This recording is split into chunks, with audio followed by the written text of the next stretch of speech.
Hello everyone, it's Captain Shishio here. I have good news. I was able to get a bloody drone.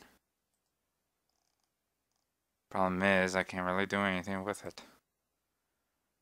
Probably because I'm supposed to take it to where I gotta finish the mission. So, let us be off to Zeta. It wasn't easy. I just basically, yeah. Anyway, let's get this mission done and over with. Wonder what they're gonna have me do.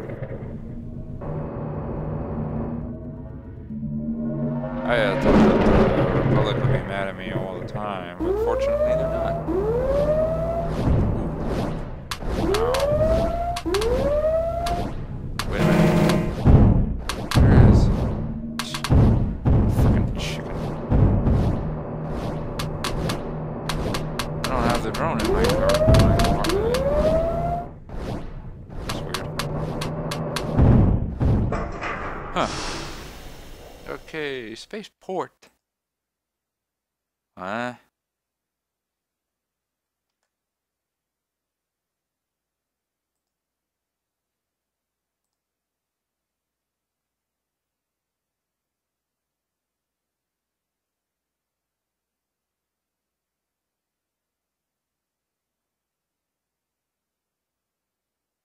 Uh,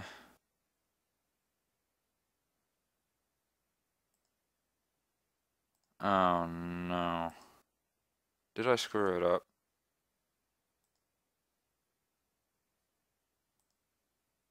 Well, it says go here to complete.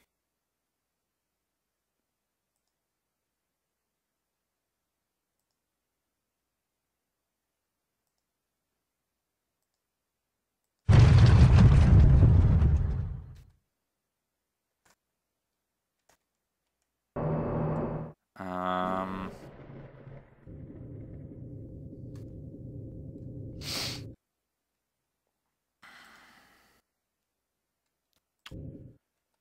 I'll be right back. Okay.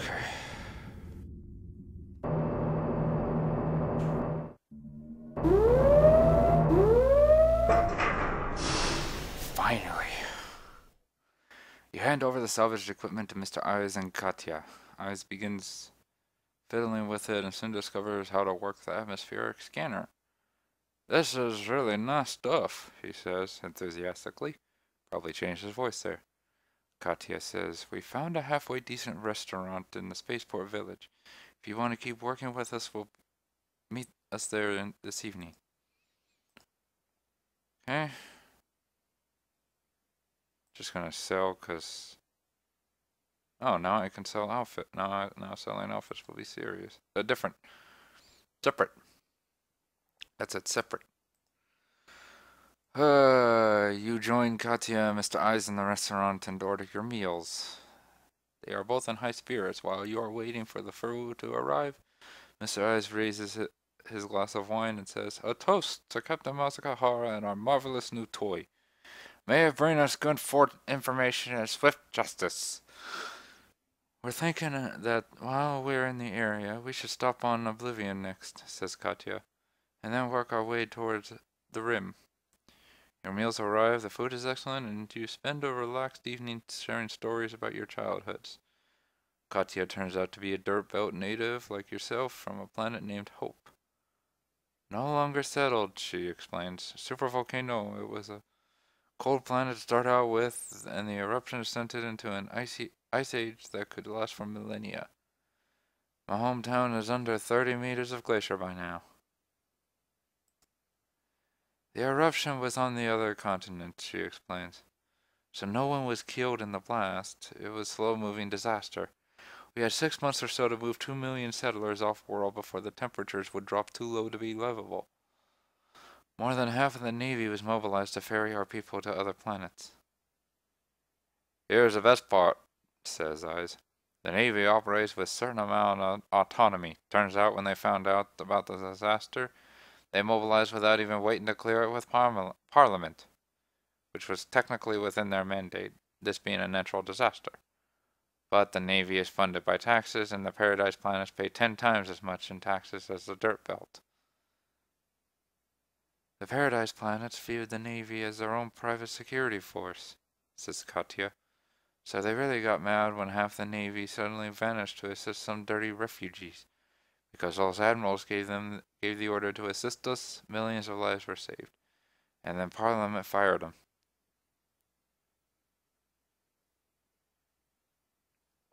Yeah. Well, I guess it's not their fault that they work for greedy sons of guns. Our fight isn't with the Navy, says Katya. Most of them are good people. I'm sure they don't want war any more than we do. They're like police officers who are suddenly being asked to fight against the very people they swore to protect and serve. I was a child on Vinci when this was happening, says Eyes. A paradise world. I would listen to the news and could never understand why all the adults around me were so very, very angry that the Navy had gone off to rescue the 2 million people from freezing to death. But they told me that we lived in one little island of safety in a dangerous galaxy, and that without the Navy protecting us, the pirates or even maybe aliens would sweep in and destroy our homes and take our money. That it was against us, that it was us against the whole galaxy. I'd hate to be rich, says Katya. So much fear. You finish your meal. Katya pays the tab. Oh, that's nice. And agree to take off for Oblivion the first thing in the morning. Alright, so Oblivion. Oh, wow. Okay. Not really anything to take there. I doubt I'll pick up a ship, so I might as well take some electronics. Not gonna be very much, but a profit's a profit.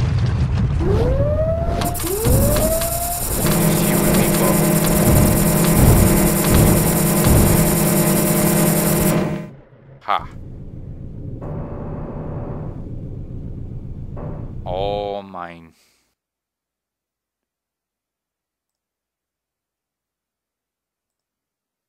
Yay, I lost no crew. Okay. We're gonna jump. Oops. Okay, good. And then we're gonna land. He should hopefully get repaired. Because I don't think this place has it. Yeah, I didn't think so. You land on Oblivion and Mr. Eyes fires up the new Navy surveillance equipment to make atmospheric measurements. Nothing here, he says, after a few minutes. Guess we should move on.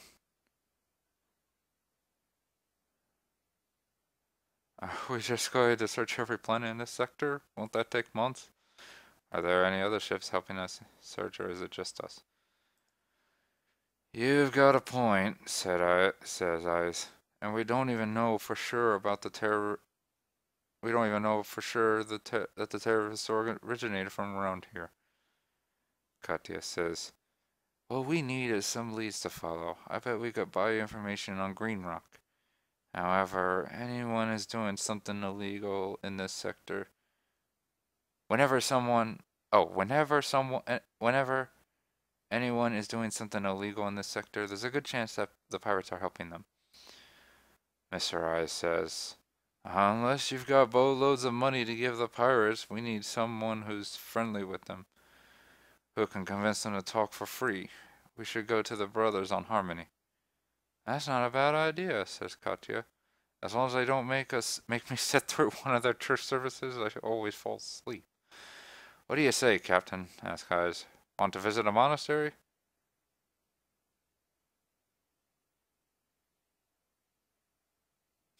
You guys have interesting friends.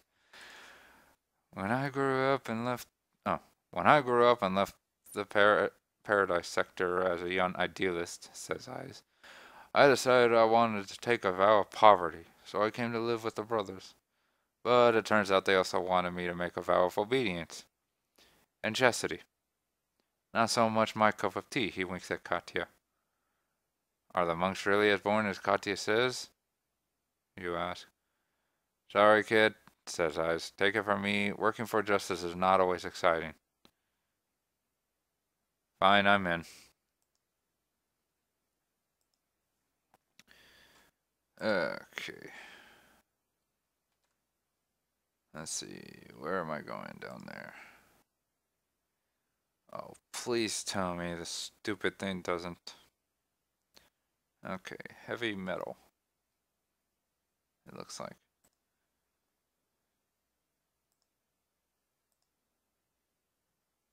So, hire some more crew until I have 20 extra. And then take heavy metals. Let's see. No, I don't want to reload. Regular blaster turret. Meteor missiles. Okay, they got a hyperdrive.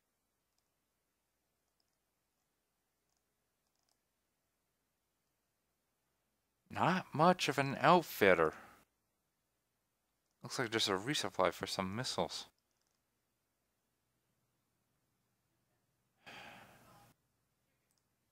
Difference is it doesn't have as much fuel either.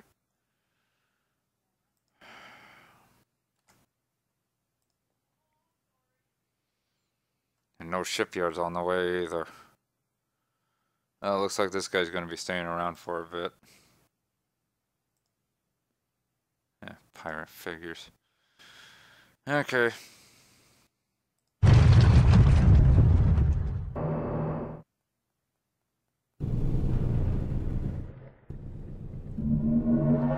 Must be a regular harbor suit. I don't think you're modified.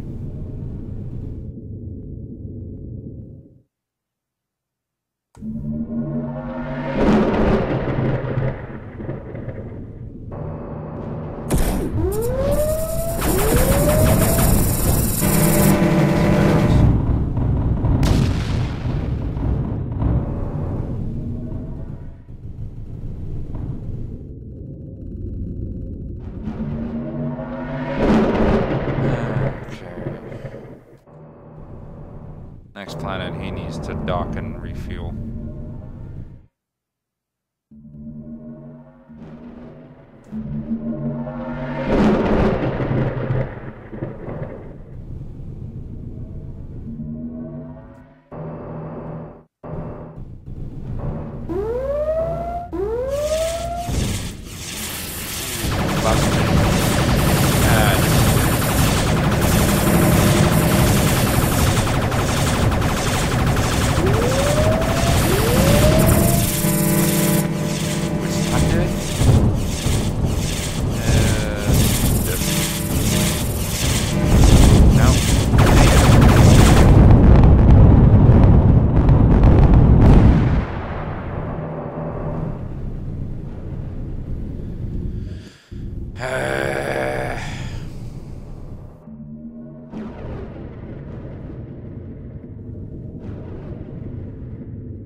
They bailed.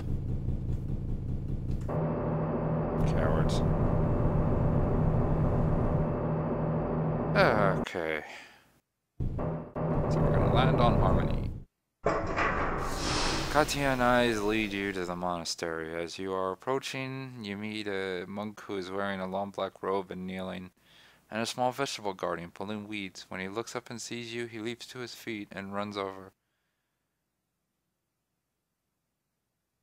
Katya and the eyes, welcome back. Then he turns to you. I'm David, he says. I'm Shishio, pleased to meet you. Started getting a little Irishy there. Katya asks, is Brother Greg here? Sure, says David. Come inside. The monastery building is a stone and brick structure that looks like pictures you have seen of ancient Earth. He leads you down a long hallway and into a sitting room. Sorry about that. With furniture that looks equally antique, and then leaves. As you are waiting, Eyes explains, Brother Greg is in charge of the monastery's outreach and ministry to pirate crew members. That sounds...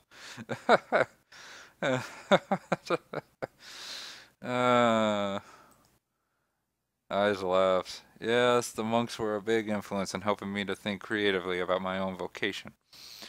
Consider this, says Katya. In the Galactic South, the average age of a pirate crew member is 17 years old, and many are much younger than that. They're more like street kids than like hardened criminals. Just then, Brother Greg walks in. Mr. Eyes introduces you to him and explains your situation. Greg frowns thoughtfully. What do we have to offer in exchange for that information? He asks. Katya says, Ever since the conflict began, Southern Space has been swarming not only with an increased militia presence, but with the whole Republic Navy. That must make it awfully hard to be a pirate. Seems like the pirates would be glad if the Navy got what they were looking for and went back up north. Brother Greg nods. Yeah, it's worth a try. Why don't you join us for dinner and we'll depart for Green Rock in the morning. When we get there, just hail the planet and let me do the talking, and I can probably get permission to land for free. You join the brothers for a simple but delicious dinner. Soup and salad made entirely from their own gardens. After dinner, Greg asks you, do you want to join us for evening prayer? Sure, why not? Evening prayer turns out to be a lengthy church service that apparently begins with the monks listing every bad thing they can possibly imagine and praying that it would not happen. From lightning and tempest, from earthquake, fire and flood, from plague, pestilence, and famine, good Lord deliver us from all oppression, conspiracy, and rebellion, from violence, battle, and murder, and from dying suddenly and unprepared. Good Lord deliver us. Too bad the good Lord could save us. It's very monotonous. At some point they switched to praying for different people, for the Parliament of the Republic, and everyone in authority for the Governor of Harmony. Their world for the Quarg and all sentient species, for prisoners, for the homeless, and poor, for orphans, for pregnant women and young children, for travelers, for starship crews and captains, for miners and oil crews. God, George Carlin would have a field day with this one. For mill and factory workers, for the abused, for the mentally ill, for pirates and street gangs, for all creatures and planets vulnerable to exploitation or ecological destruction. Eyes, who is sitting next to you, responds to that last petition with a fervent amen. The litany is so detailed and specific that you find it both exhausting and fascinating. When the service ends, the monks depart for their rooms in silence, and Eyes, with a brief nod to you, does the same. At breakfast in the monastery, Mr. Eyes tells you, I'm going to be staying here until you get back. Green Rock is no place for a man with a price on his head. But Katya will be going with you. You bring Katya and Greg back to your ship and get ready to take off. Okay. Good prophet. Okay. Jeez, there's a bunch of missions here. Hunt down Poison Dragon. Hunt down Rotten Storm. Hunt down Bloodfang. Hunt down Mind Curse. Hunt, hunt, hunt. Hunting I will go to. Okay, what should I take there? Metal's a good price. Okay. Metal it is. And there's a shipyard too, so thankfully I can sell the Argosy.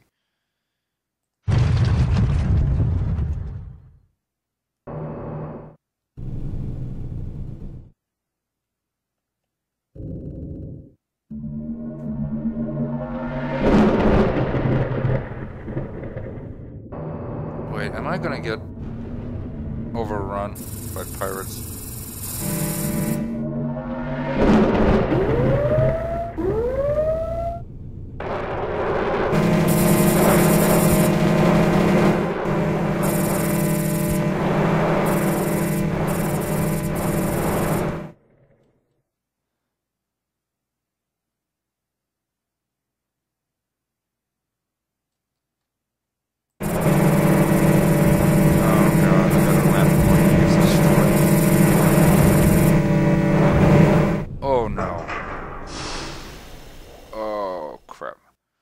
Father Greg disappears for several hours to talk with his various contacts, then returns and reports to you and Katya. No one has heard anything specific, he says. And they say keeping a nuclear program secret would take an incredible amount of resources, or a very remote location with very good security. Any hints on where we should look? Says Katya. A few. I talked to one friend who had done research into nuclear development for purely academic reasons, and he said that only a fool would perform atmospheric tests. Intelligence would notice that immediately, no matter what world you were on. He said the ideal development. Wait. Oh. And he said that only a fool will perform atmospheric tests. Intelligence would notice that immediately, no matter what world you were on. He said the ideal development location would be a sparsely populated planet with some abandoned deep underground mines. Anything else? Just one more thing, says Greg. Several people mentioned that they think the Navy itself may have a nuclear arsenal, and that a renegade may have stolen the weapons from them. Much easier than developing them yourself.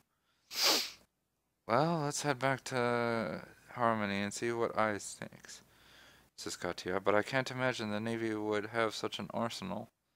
Searching on mining planets sounds like our best bet for now. And crap.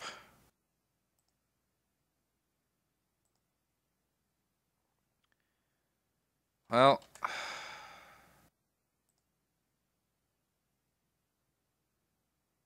let me go see if I can get my ship back.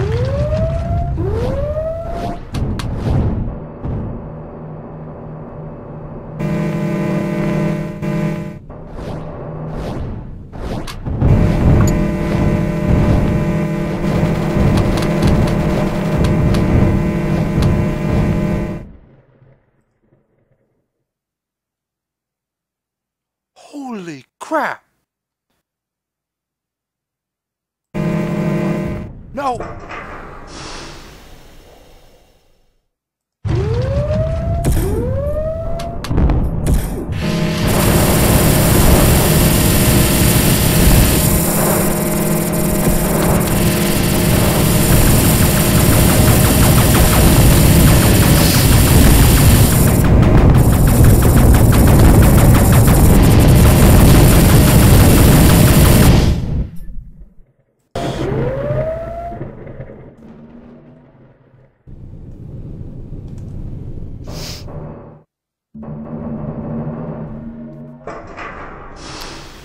On Harmony, as Brother Greg is gathering his luggage, Katya hands you another credit chip for 100,000 credits.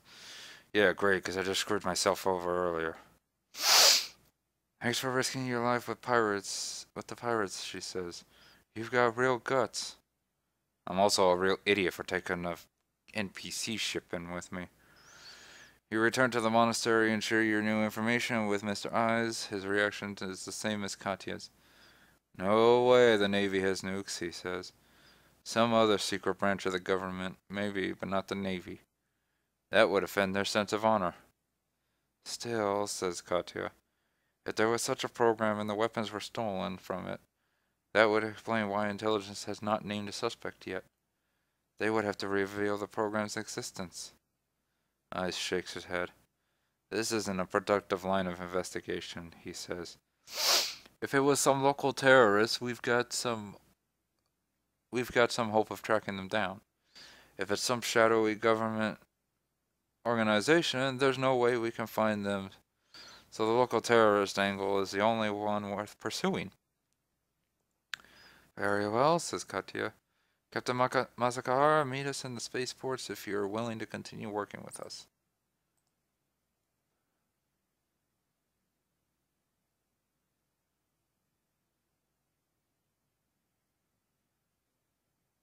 Oh, great.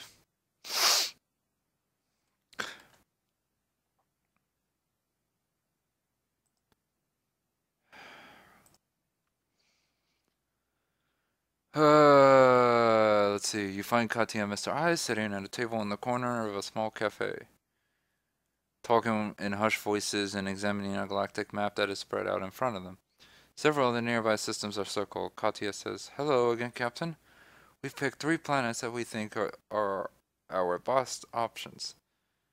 It should only take a few weeks to visit them, all of them. What do you say?" "Alright."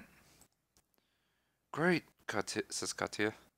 "We'll stop on Sinter first, then swing by Hopper, and on to New Iceland. If we still haven't found anything by that point, we'll start working our way up the rim." Okie dokie, so we're going there first.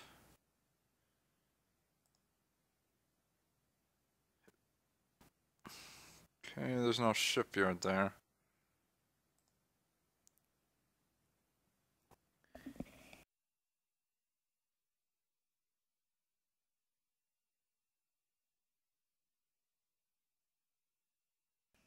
Excuse me, people. Let's see. Plastic looks like our best bet. Yeah, plastic. Alrighty then.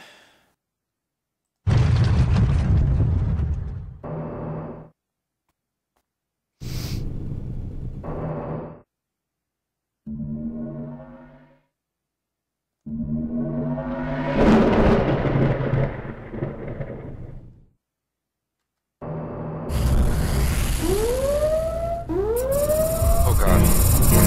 Oh.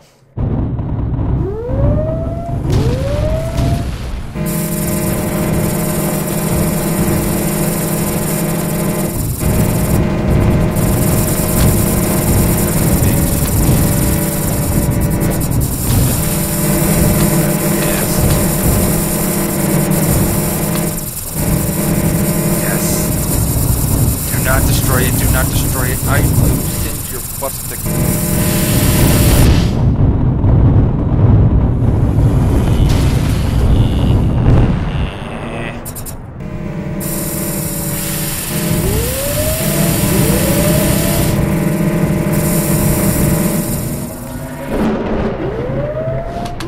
Oh man.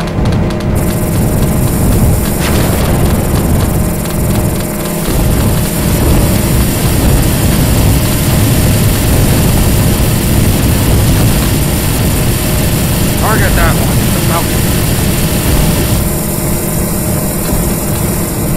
Oh no, the artist is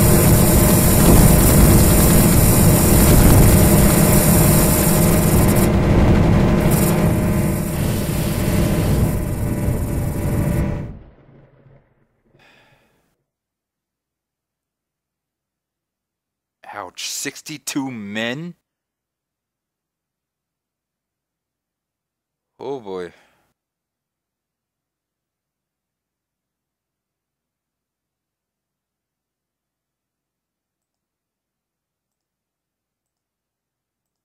Are they just gonna defend? This is gonna hurt. They only lost 4.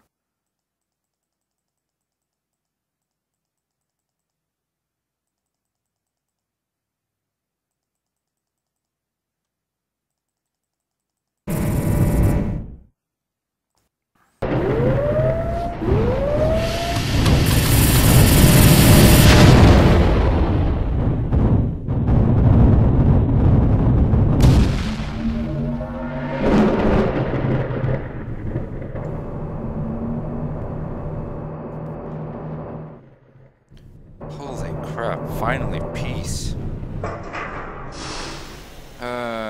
Mr. Ice fires up his instruments and looks at the results for a few minutes. Nothing, he says. Even underground casting would have thrown up a debris plume large enough to measure traces of it. But I'm picking up nothing. No problem, says Katya. Let's continue to Hopper.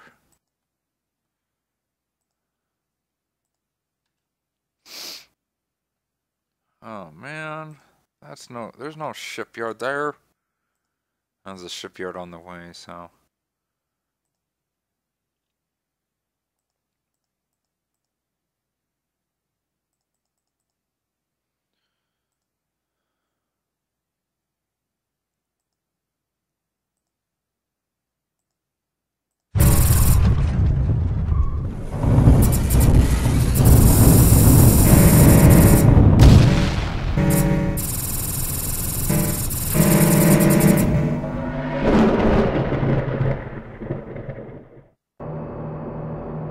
get rid of him.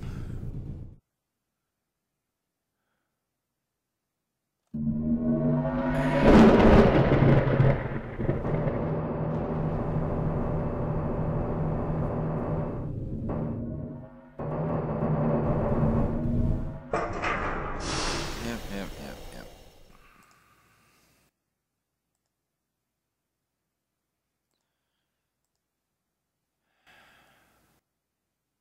Wait, is that? That's the Argosy, right? Yeah, because that's my ship.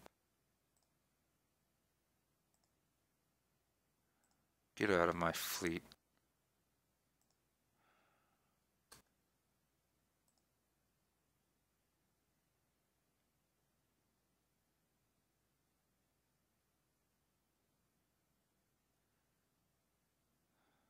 Wait. Okay, yeah, the luxury goods were for here. Okay, take some equipment over there.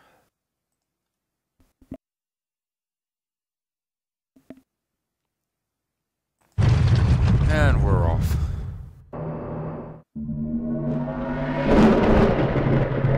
Need to figure out what I'm gonna do for a Falcon. 20 extra crew doesn't cut it.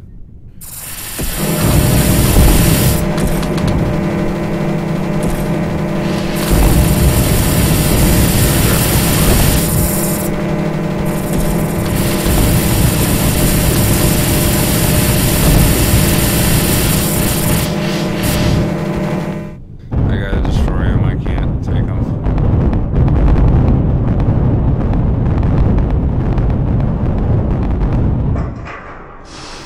Again, Eyes runs this test, and again, nothing shows up. One more planet to go, he says. Time to try New Iceland. You can tell that they are both starting to feel a bit discouraged, and you are overwhelmed by the thought of how many planets in this sector you may need to search, unless you get a lucky break soon.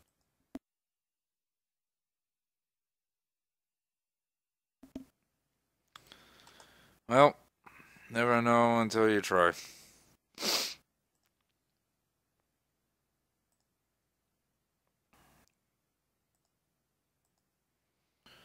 Alright, and the hot commodity is not very much. Heavy metals though, not a bad price.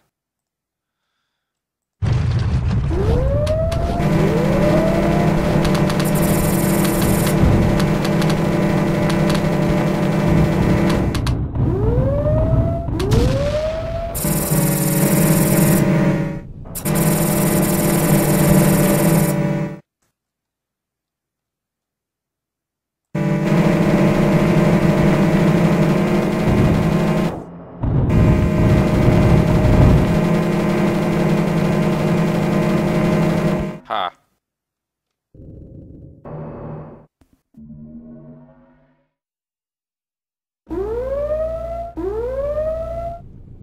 Yeah.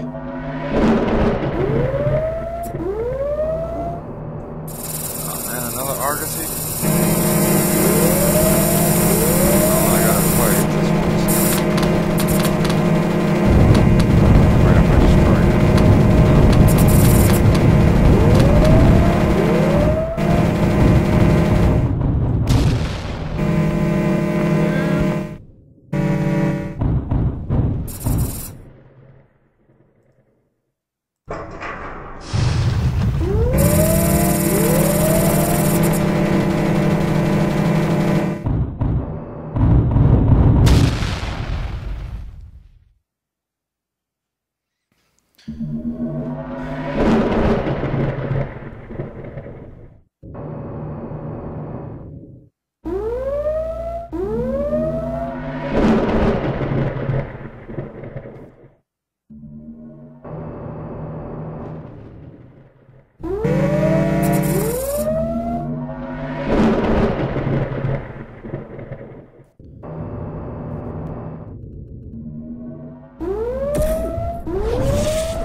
Okay, you should be able to jump.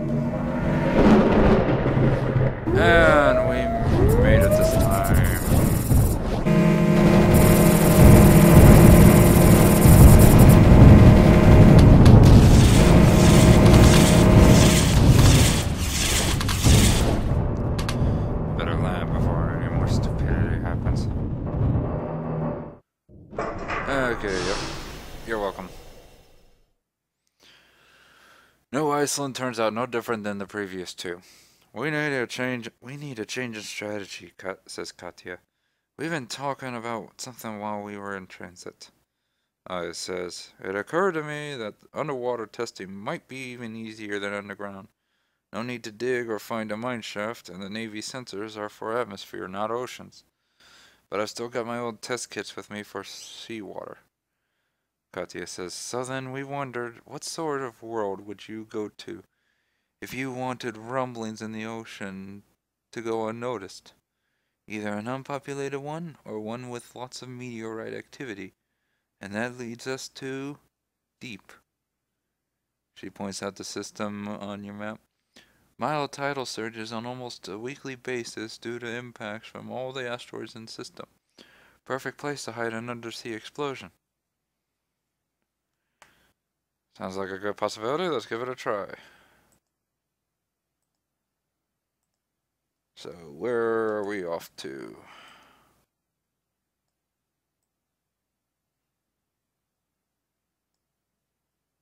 That's deep? Huh. Okay. Oh, bummer. I could have just kept the heavy metals. Oh well.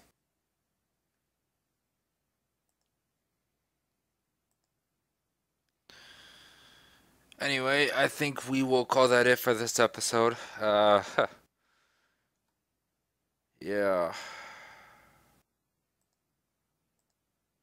Anyway, thanks for joining me. Uh, Goodbye, all.